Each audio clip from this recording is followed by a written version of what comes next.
Hi, welcome to Every Believer Confident. My name is Mark Farnham, and with me today is our research assistant, Jeff Mindler. Good to be here. And we are talking about the art of conversation, especially when it relates to apologetics. We want to ask, how do we have effective conversations with unbelievers so that we can share Jesus Christ with them, answer their questions, even just turning the conversation to spiritual things? So we're going to chat a little bit about that today.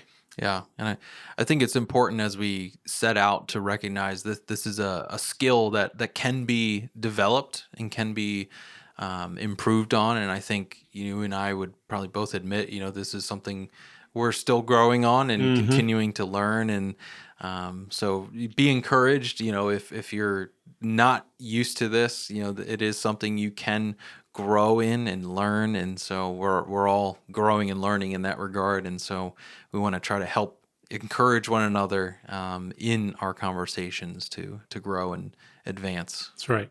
And some people are naturally gifted in conversation. I remember when I was a pastor many years ago, one of my best friends in the church, his name is Chris, could start a conversation about spiritual things with anyone. We'd go to Dunkin' Donuts and be going through the drive-thru, and he would start a conversation about Jesus, and the cars would be piling up behind us, and the woman at the window would talk to him and engage him in conversation. I thought, how do you do that? That would feel so awkward to me, but he had an unusual ability. So recently we found an article about Charles Spurgeon, and the article is entitled "The Art of Conversation on Being Natural in Our Evangelism." And he gives some good suggestions for learning to have good conversations, because that really is the essence of sharing your faith. It's not to be a monologue. It's not to be a cornering of someone and then working through a script. That's how many of us were taught evangelism. So, Jeff, what can we get from this article about the art of conversation that will help us in seeking to share the good news of Jesus? Yeah. Well, the first point that they really bring up, and you hinted at this, is don't dominate the conversation. And what they really mean by that, and they unpack this further, is learning how to ask good questions, so that we're not engaging in a monologue of just, this uninterrupted speech that we're going on, but learning how to ask questions of others and really listen, so that we're not the only ones speaking and the only ones dominating the conversation. So That's right. I think about every time my wife and I go to Costco. When you walk in, you initially pass all the items that they want you to buy that are on sale for a short period of time. And then you have to walk by the dreaded cell phone salesman. I don't know if you've experienced this, but they're waiting for you. And they lock eyes with you, and they'll start to talk with you. And you just try to avoid them. Sometimes we go the back way once we get inside the store just to avoid them, because we know they're going to try to sell us on something. They're going to start their monologue of, are you happy with your cell service? And we don't want to come across that way when we're talking about Jesus. We're not selling a product, right, Jeff? We're not selling Jesus, as some would claim that we are. Right. And so start a conversation by asking questions, genuine questions. I often say the first step ought to be just show an interest in them. Genuinely, as a person made in God's image and for whom Christ died, I should be interested in this other person enough to show a genuine interest in who they are, what their life is like, what their story is. Yeah, and even that could be as basic as beginning that conversation with, hey, do you mind if I ask you a couple questions? Maybe, hey, would you mind if I asked you a question that might come across as a little on the personal side? And you will be surprised with how many people, by simply front loading that, you want to launch into a series of questions, but before doing that, just simply starting the conversation out with that initial question of whether or not you can ask them other questions, because what that does is it actually invites people into the conversation. They feel like they've actually been invited into a conversation. So something as simple as that, of starting a conversation with, hey, do you mind if I ask you, a few questions, or a question that might be a little personal in nature. And you'll be surprised with how many people are like, oh yeah, sure, go ahead. So basically, you're asking permission to ask a question that is more personal in nature, Hmm. and the person might say, "No, thank you." Does that ever happen? Yeah, Yeah. yeah. And doesn't that hurt you and make you want to go and suck your thumb in a corner? No, personally not. Maybe Um, for you it does. When I was younger, I had a terrible fear of rejection about anything, whether I was trying to sell something or whether I was trying to share the good news of Jesus. And I had to learn that if a person didn't want to talk, it's okay. And God used a number of things in my life to learn this. In a summer preacher boy program, we now call it pastoral intern program. The pastor of my church in Wisconsin had me go around and knock on the door of every single home in 2 towns in central Wisconsin. And for an introvert at the time, I've changed, I've become an extrovert. I couldn't imagine anything worse.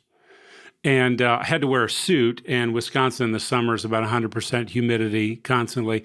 So knocking on doors, walking from door to door, most people just saying, not interested, no thank you. Occasionally someone would listen to my spiel as I invited them to church. But one of the good things that came out of that was I got over the fear of rejection. It's like, okay, well, that's the 35th home in a row where they've said no, and now it doesn't hurt so bad anymore. And then a few years later, when I was in seminary, I worked for a newspaper, and part of my job was overseeing home delivery, training young people to deliver homes. But one of the things we had to do was do sales drives, and I would take these young people around and we would knock on doors selling the newspaper. So God knew what I needed to get over my fear of rejection. So if you're trying to start a conversation with someone about spiritual things, and to get to the point of telling them about the good news of the gospel, and they are not interested in talking, don't take it so personally. They might not just be ready at that time. But as you said, more often than not, if you ask permission to talk about important things or personal things, people will say yes. Yeah, because they're curious about what you're Yes, going to what you're going to ask. ask. Yeah. And so if nothing else, the level of curiosity that you build by just simply asking that first question, I mean, most people are, oh yeah, sure, go ahead. Now after that, depending on the direction you take the conversation, if you start asking them, well, could you tell me a little bit about like your religious background? Maybe then they go, oh, I don't really want to talk about that.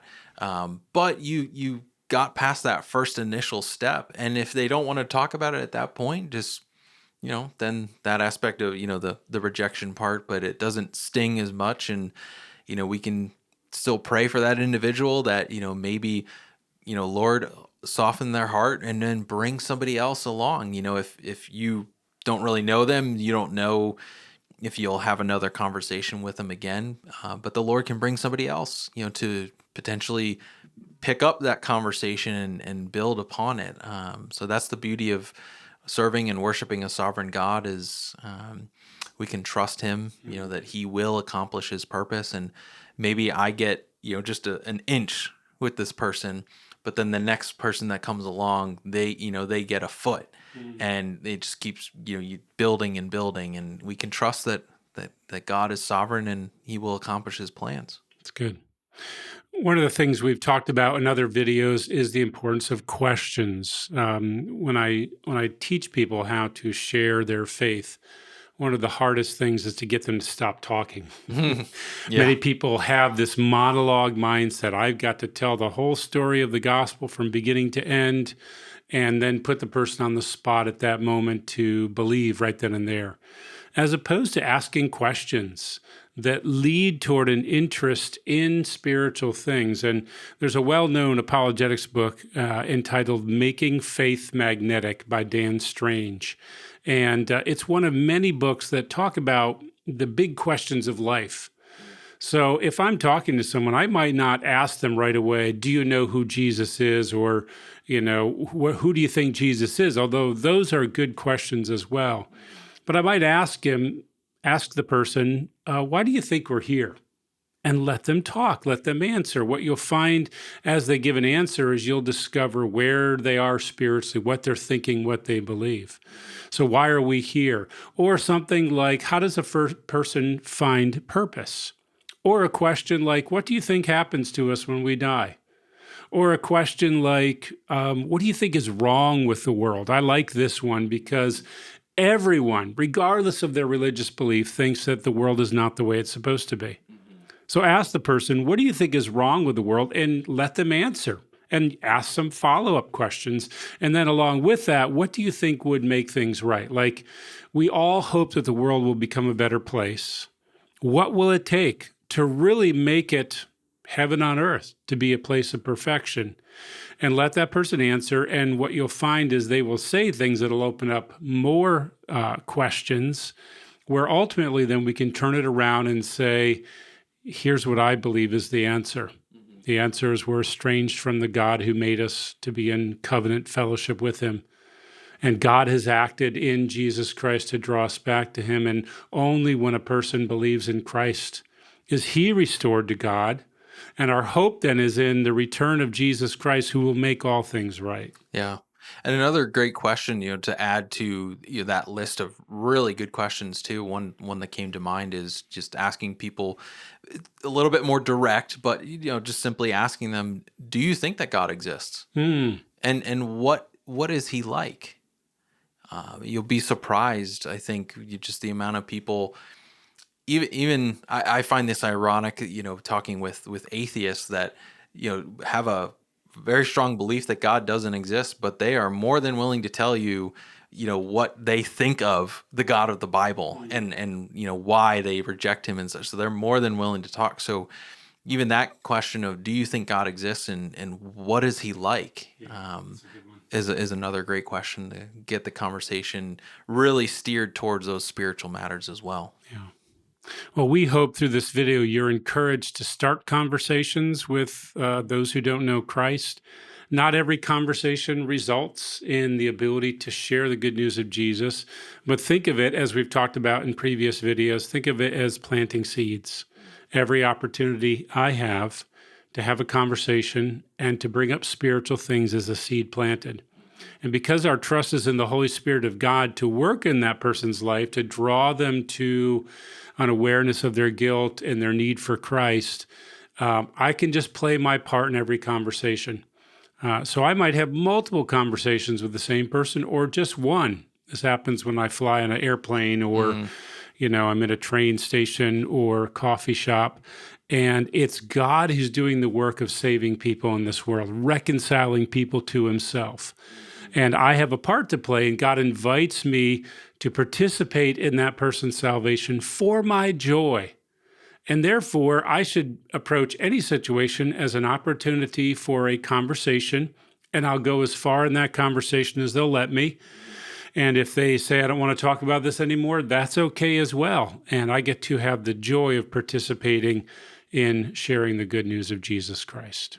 Any final thoughts? Yeah, and that's a great way to think about it, is planting seeds, watering, maybe even, tilling up some rocky soil. And then someone else comes along and plants the seed, but recognizing it's God who gives the growth, and we can trust that he is good and he will accomplish all his holy will. And we get to be a part of that as, messengers to take the gospel to those in need. And so think about it as, tilling up some rocky soil, planting seeds, watering, and trusting God that he will give the growth. That's good. So I hope you have a conversation this week with someone who doesn't know Jesus and see where it goes. And just trust God for that, and you will experience the joy of participating in someone's salvation.